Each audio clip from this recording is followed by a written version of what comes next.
Hello, tech enthusiasts. Welcome back to How to Master HQ.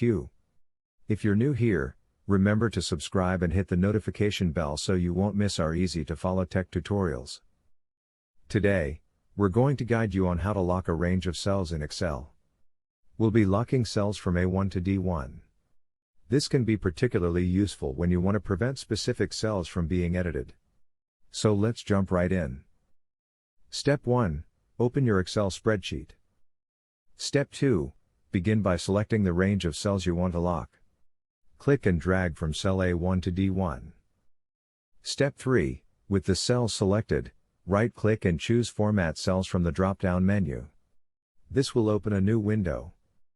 Step 4. In the Format Cells window, click on the Protection tab. Step 5.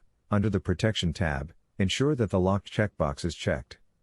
This setting tells Excel that these cells should be locked when we protect the worksheet. Click OK to confirm and close the window. Step 6. Now, go to the Review tab in the top menu and click on Protect Sheet in the Changes group. Step 7. In the Protect Sheet window, leave Protect Worksheet and Contents of Locked Cells checked. This means that all cells that we marked as locked will now actually be locked.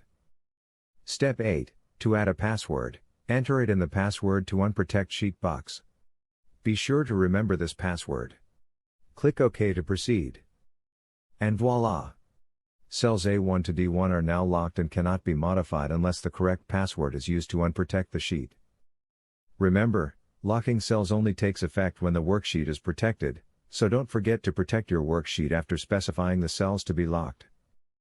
Thank you for tuning in to How to Master HQ.